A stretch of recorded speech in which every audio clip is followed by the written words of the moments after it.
अस्सलाम वालेकुम जी, hope you are doing good. This is Usman Abid and you are watching my YouTube channel. आज की ये वीडियो मैं यंग लॉयर्स के लिए या उन लॉ स्टूडेंट्स के लिए जिन्होंने रिसेंटली अपनी लॉ की डिग्री कंप्लीट की and they are ready to enter the profession of law, ये उनकी गाइडेंस के लिए मैं वीडियो बना रहा हूँ। कुछ बातें उनके लिए जानना बहुत ज़रूरी है कि उनको क्या करना चाहिए और क्या नहीं करना चाहिए। So the first thing is कि ये जो लॉ का प्रोफेशन है, it's a very tough profession. ये एक फैक्ट है। It's a time taking profession. Overnight कुछ भी नहीं होता यहाँ पे। अगर कोई ये समझता है कि मैं आऊँगा और मेरे पास केसों की लाइनें लग जाएंगी, तो ऐसा नहीं होता। इस प्रोफेशन में टाइम लगता है। सो आप लोगों ने डिसहार्ट बिल्कुल नहीं होना कि शुरू के दिनों में अगर आपके पास केसेस नहीं आ रहे। सो ये सबके साथ होता है, हमारे साथ भी हुआ था। अर्ली डेज़ में केसेस नहीं आते, लेकिन इसका मतलब ये नहीं है बंदा डिसहार्ट हो जाए। आपने अपना हार्ड वर्क जारी रखना है। जितना ज़्यादा आप हार्ड वर्क इस प्रोफेशन में करेंगे, उतना ही ये प्रोफेशन आपको पे ऑफ करेगा। सेकंड थिंग, कुछ सब्जेक्ट्स ऐसे हैं जिनका इन डेप्थ नॉलेज होना बहुत ज़रूरी है to become a successful lawyer. वो कौन कौन से हैं? Number 1, CRPC। अब CRPC एक ऐसा सब्जेक्ट है जिसमें सारा क्रिमिनल प्रोसीजर बताया गया है कि क्रिमिनल ट्रायल कैसे होता है अदालतों में, क्रिमिनल ट्रायल की क्या क्या स्टेजेस हैं। So number 1 criminal CRPC। Second 1 PPC, Pakistan penal code. अब उसमें वो सारे ऑफेंसेस बताए गए हैं जिनको CRPC के तहत ट्राई किया जाता है। सारा प्रोसीजर CRPC का अडॉप्ट करके उनको कन्विक्ट किया जाता है या क्विट किया जाता है। सो 2 सब्जेक्ट। थर्ड 1 इज़ कानून शहादत ऑर्डर। अब जो भी ट्रायल होता है क्रिमिनल का या सिविल का, उसमें जो शहादतें करवाई जाती हैं, जो गवाहियाँ करवाई जाती हैं, उन सब से रिलेटेड आपको सारी मालूमात, सारा नॉलेज जो है वो कानून शहादत ऑर्डर में मिलता है। And the last 1 is CPC, civil procedure code. Civil procedure code में सारा सिविल केस का एक प्रोसीजर बताया गया है कि कैसे दायर करना है, क्या क्रिमिनल सिविल ट्रायल के स्टेजेस क्या होंगी, सब कुछ A to Z regarding civil suits. So ये 4 सब्जेक्ट्स ऐसे हैं जिनका इन डेप्थ नॉलेज होना बहुत ज़रूरी है। सारी ज़िंदगी आपने जो वकालत करनी है वो इन्हीं 4 सब्जेक्ट्स की बेस पे करनी है। इनको आप किसी सूरत इग्नोर नहीं कर सकते। मैं मानता हूँ आप लॉ की डिग्री करके आए हैं, आपने इन सब्जेक्ट्स को पढ़ा है, बट जब हम लॉ कॉलेजेस या यूनिवर्सिटी में एजुकेशन हासिल कर रहे होते हैं तो इन सब्जेक्ट्स को हम इनकी स्पॉट रीडिंग करते हैं। इनको इन डेप्थ हम नहीं पढ़ते। मैं जनरली बात कर रहा हूँ, लाजमी नहीं कि सब ऐसे करते हो, बट मोस्टली यही किया जाता है कि स्पॉट रीडिंग करते हैं, कुछ चैप्टर छोड़ दो, कुछ क्वेश्चन कर लो। बट अब चूँकि आप लोग इस फील्ड में एंटर हो चुके हैं या एंटर होने वाले हैं, सो इन 4 सब्जेक्ट्स को इन डेप्थ पढ़ना शुरू कर दें। इसका मैं एक बात पहले भी कहता होता हूँ कि हमारा लॉ जो है वो लॉजिक बेस्ड है। उसमें हर एक वर्ड के मीनिंग है। अगर कोई सेक्शन वहाँ पे रखा गया है किसी भी, मसलन CRPC में अगर 500+ सेक्शंस हैं, तो जो भी सेक्शंस हैं उनकी कोई मीनिंग है, किसी वजह से रखे हैं, आप उनको छोड़ नहीं सकते। सो ये 4 सब्जेक्ट्स आज से ही इनको पढ़ना शुरू कर दें। इनको कंप्लीट पढ़ना है, पहली बात।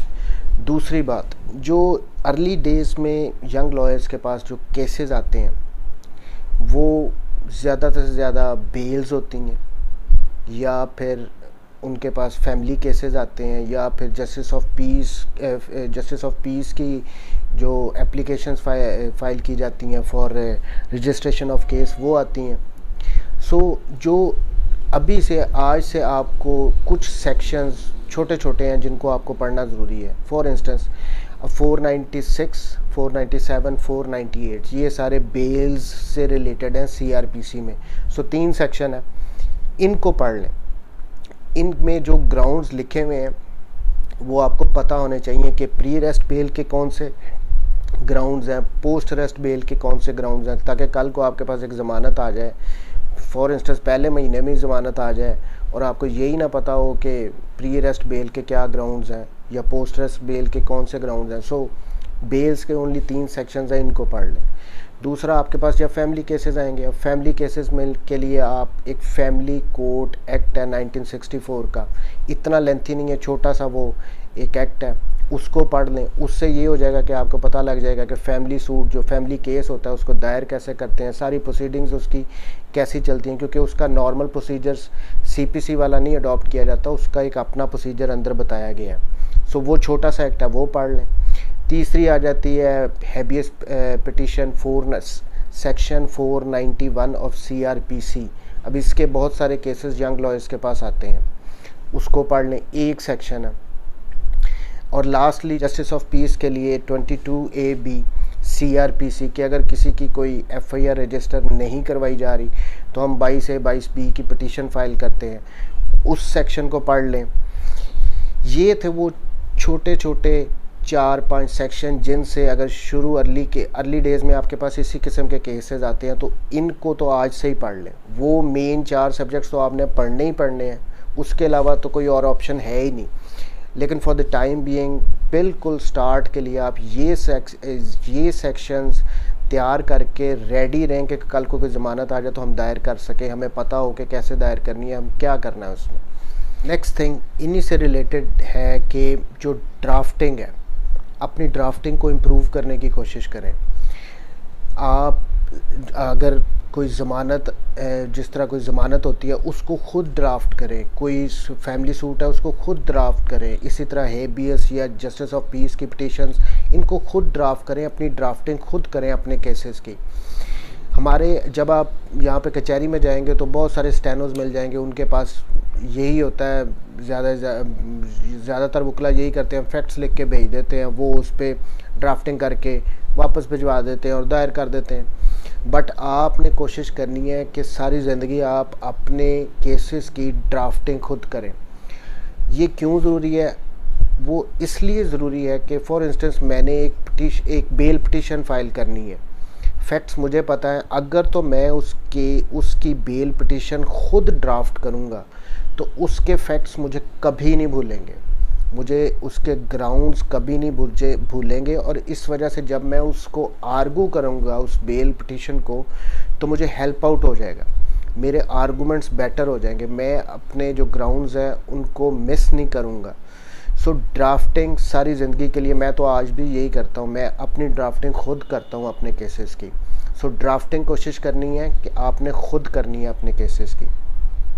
नेक्स्ट थिंग, जो भी आपने चैम्बर ज्वाइन करना है, जिस भी सीनियर को आप ज्वाइन करना चाहते हैं, कोशिश करें कि वो ऐसे किसी लॉ चैम्बर को आप ज्वाइन करें जिसमें क्वांटम ऑफ वर्क ज़्यादा हो, और सेकेंडली वहाँ पे मिक्स टाइप ऑफ वर्क हो, यानी वहाँ पे मुख्तलिफ़ किस्म के केसेस हो, सिविल भी हो, फैमिली भी हो, क्रिमिनल भी हो। उससे ये हो जाता है कि at the start you will get the flavour of different cases, आपको पता लग जाता है, आप डिफरेंट केसेस में जाना शुरू हो जाते हो, फैमिली में भी, सिविल में भी, क्रिमिनल में भी। ये एक बेटर ऑप्शन है कि ऐसे चैम्बर को ज्वाइन किया जाए जहाँ पे मिक्स किस्म का काम हो। नेक्स्ट थिंग, जिन भी सीनियर को आपने ज्वाइन किया है उनका कोशिश करें उनके नाइट ऑफिस को, जो इवनिंग ऑफिस होता है उनका, उसको ज़रूर कंटिन्यू करें, और कोशिश करें कि जो अगले दिन के उनके केसेस हैं वो फाइलें आपने पढ़ी हों। उससे फ़ायदा ये होता है कि नेक्स्ट डे की जो फाइलें अगर आपने पढ़ी हुई हैं तो नेक्स्ट डे जब वो सीनियर किसी केस में आर्गू कर रहे हैं, किसी बेल में आर्गू कर रहे हैं, कोई किसी गवाह पे जिरा कर रहे हैं, कोई शहादतें हो रही हैं, सो जब आप पीछे खड़े होंगे, अगर तो आपने उस केस की फ़ाइल पढ़ी होगी तो आप उन प्रोसीडिंग्स को बेहतर तरीके से समझ सकेंगे। और सेकेंडली फिर आप अपने सीनियर से जो आपके माइंड में क्वेश्चंस आएंगे वो उनसे पूछने के काबिल हो जाएंगे, क्योंकि आपको तो केस के फैक्ट्स पता होंगे। सो आप उनसे क्वेश्चन कर सकते हैं कि भाई ये आपने कैसे किया, ये लॉ पॉइंट क्यों दिया, वट एवर। सो जो भी आपने कोशिश करनी है कि आप शाम को फाइलें वो आपने पढ़ी हों जो जिनमें आपके सीनियर ने नेक्स्ट डे अपीयर होना है। अदरवाइज़ उनके पीछे खड़ा होने का कोई मकसद ही नहीं है, कोई आपको वहाँ से कुछ गेन नहीं करेंगे। नेक्स्ट थिंग, फॉर इंस्टेंस अगर नेक्स्ट डे पे आपके सीनियर के सिर्फ थोड़े से केसेस हैं और आप जल्दी फारिग हो गए हैं, तो ये नहीं है कि आप अपना टाइम जो है वो जाके बार रूम में स्पेंड करें या कैंटीन में जाके बैठे। नहीं, कोशिश करें कि आप अपने फारिग टाइम में कोर्ट रूम में चले जाएं। वहाँ पे कोई ना किसी केस की तो प्रोसीडिंग्स हो रही होंगी, कोई बेल्स हो रही होंगी, कोई शहादतें हो रही होंगी। सो अपना टाइम वहाँ पे स्पेंड करें, वहाँ से आपको लर्निंग होगी। ज़रूरी नहीं है कि आपने अपने सीनियर के केस में ही जाके खड़ा होना है उनके पीछे। आप जनरली भी अगर फ्री टाइम है तो आप कोर्ट में जाके खड़े हो जाएं, आप प्रोसीडिंग्स को देखें। ये तो मैं भी करता होता था। आप जो भी कोई सीनियर है उसको सुने, वो कैसे ये बात करता है, वो कैसे आर्गू करता है, वो जिरा कैसे कर रहा है। सो अपना फारिग टाइम कैंटीन और बाहर रूम को देने की बजाय कोर्ट रूम को देना है या लाइब्रेरी को देना है। नेक्स्ट थिंग, शुरू में इब्तदाई दिनों में केसेस तो कम आते हैं, लेकिन जो कोई भी केसेस आएंगे वो कोशिश करनी है कि आप खुद करें, क्योंकि उनसे आप बहुत लर्न करेंगे। ये नहीं है कि अगर आपके पास शुरू दिनों में एक केस आया तो आप समझते हैं कि आप कर नहीं सकते, तो आप वो केस अपने सीनियर को दे देंगे या किसी फ्रेंड को दे देंगे कि जी आप कर लो, मैं तो कर नहीं सकता हूँ। नहीं, आपने वो केस खुद करना है, उसी से आप लर्न करेंगे। डरने झिझकने की कोई ज़रूरत नहीं है। कोई ज़मानत आ गई है तो ये नहीं कि आप कहें कि मैं तो कर नहीं सकता तो मेरे सीनियर से करवा लें, उसका क्या फ़ायदा। वो क्लाइंट आपके पास आया है, आप दायर करें। जो जजेस होते हैं वो यंग लॉयर्स को इनकरेज करते हैं, मैंने तो आज तक यही देखा है। वो वहाँ पे कोई आपके इंसल्ट करने के लिए नहीं बैठे हुए, उनको भी पता होता है कि ये यंग बच्चा आया है, तो आपको इनकरेज ही करते हैं। कोशिश करें अपने केसेस खुद करें। केस हारना जीतना बात की बात है, अपना पूरा पुटअप उसको अगर आप देंगे तो हो सकता है आपके हक में फ़ैसला आ जाए, तो वो आपकी गुडविल बनेगी, आपका क्लाइंट आपसे हैप्पी होगा, नेक्स्ट टाइम भी वो आपके पास ही केस लेके आएगा। नेक्स्ट थिंग, बार पॉलिटिक्स। देखिए, शुरू के दिनों में, इब्तदाई दिनों में आपको, मैं तो ख़ुद कहता होता हूँ कि पहले 5 साल तक आपको अपना सारा टाइम अपनी प्रैक्टिस को देना चाहिए। बार पॉलिटिक्स के लिए सारी उम्र पड़ी हुई है। हर काम का एक वक्त होता है। शुरू के दिन लर्निंग के होते हैं, यहाँ से आप लर्निंग करेंगे शुरू के दिनों में तो आपको अर्निंग शुरू हो जाएगी। लेकिन अगर आप शुरू के ही दिनों में बार पॉलिटिक्स में घुस जाएंगे तो that's not gonna help you out in any manner. आपने शुरू के पहले 5 साल कोशिश करनी है कि अपने सिर्फ़ और सिर्फ प्रोफेशन को टाइम दें। 5 साल के बाद आप जितनी मर्ज़ी बार पॉलिटिक्स करें, कोई हर्ज नहीं है। बार पॉलिटिक्स को बुरी चीज़ नहीं है, लेकिन हर चीज़ का एक वक्त होता है। नेक्स्ट थिंग, अगर आपके पास कोई क्लाइंट आता है तो कोशिश करनी है उसको गलत मशवरा नहीं देना। अगर नहीं पता तो किसी से पूछ के बताएं, बट गलत मशवरा नहीं देना। फॉर इंस्टेंस मैं इसकी मिसाल देता हूँ कि आपके पास एक क्लाइंट आया, वो कहता है जी कि मेरी ज़मानत करवा दें। अब वो ज़मानत होने वाली तो है नहीं और आपको भी इस बात का पता है, और आप उसको कहते हैं नहीं जी ये ज़मानत मैं करवा देता हूँ, कोई मसला ही कोई नहीं, फ़ीस ले ली, आर्गू किया, ज़मानत खारिज होगी।